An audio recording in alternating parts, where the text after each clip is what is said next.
welcome to the windowsill of our hospital room. If you saw the thumbnail or title of this video, then you already know that our oldest kid, Zeke, he's 3, was diagnosed on January 2nd with a confirmed diagnosis on January 3rd of leukemia. And I think this video is more just like, I don't know, a little bit about it. I'm not going to go probably into a ton of detail. I will overlay some videos we've just taken from our time at the hospital and tell you a little bit. That way you're not just like staring at my face. But and then I'll tell you a little bit kind of how this channel will probably reflect this new diagnosis. But it is Monday, January 8th, so we've been here for almost a week. We just a little bit, I'm not going to go into grave detail. I feel honestly like pretty numb. I oscillate between being very overwhelmed and very numb about it all. But if you're new around here, we have 3 kids. We have a 3-year-old, my son Zeke, which we're talking about now, and then we have a 2-year-old and a 9-month-old. And my 3-year-old has been sick for about a month.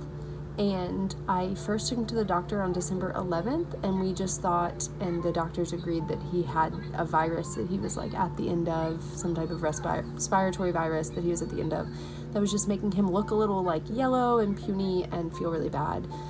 And we gave it time and nothing got better. In fact, he like stayed yellow. I will see if I can find our pictures from Christmas, because he like looks like he's a different shade. And then, so after Christmas, I took him back. Sorry, the lighting's terrible. And I'm also on my phone, which usually I film on my husband's phone, which is like a much better phone.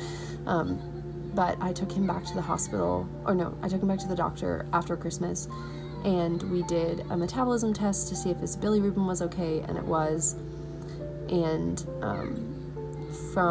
but his liver enzymes were elevated, and we just thought it was probably like mono or something, and so we were supposed to come back in 2 weeks. Well, that weekend he went kind of downhill and started having accidents, which is not like him because he's fully potty trained. And so I was loading in for Passion Conference, which is great. If you're 18 to 25-year-old, you should check it out. But I was loading in at that conference because I was a team lead for that conference. And so I asked my husband to take him back to the doctor. And when my husband took him on the 2nd, they did a bunch of blood work and just sent him back home and said that they would let us know about the blood work, but that he had tested positive for strep, RSV, and a cold. But that it didn't explain why he was like still yellow, because he'd been yellow for like a whole month. When they got the blood work back, they called us and were like, you need to immediately go to the hospital, because if these results are true, then he needs a blood transfusion. So we went, and then while we were here, he was diagnosed with leukemia. And so we've been here for a week, and he's doing his 2nd round of chemo today. That's the dinging you hear in the background. He's doing his 2nd round of chemo, and this one's a little bit more reactive, so we're like monitoring him for all the things. But he's doing okay. He's just watching PJ Masks. Anyways, where even was I? I'm like so mentally just whacked out of my head.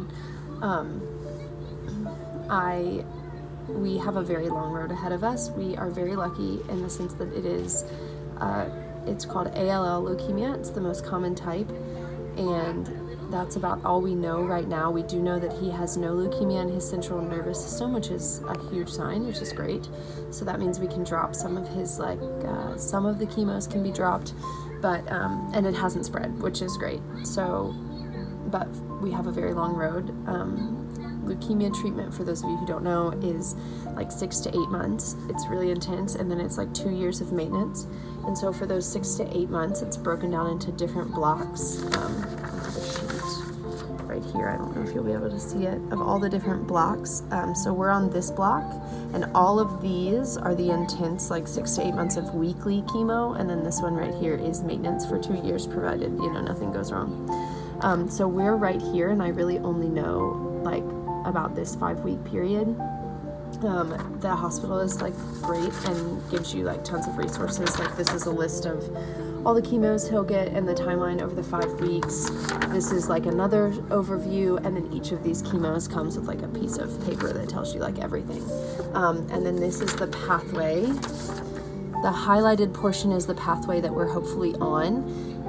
In a couple of weeks, we'll get back his genetics, and if he has what's called standard genetics, we will be able to stay on this pathway. If he doesn't have standard genetics, his risk goes to high risk. He's at standard risk right now. And so we'll go down one of these pathways if his genetics are not standard. So we're currently praying through and for standard genetics is like the first thing that we're praying for. Gosh, I probably have so many things to say and so much. Yeah. I don't even know. I don't know. Like, where is God in a time like this? I mean, I know he's near, but I just don't feel like I feel him. Now our community has been amazing. We are so lucky to have such a great community.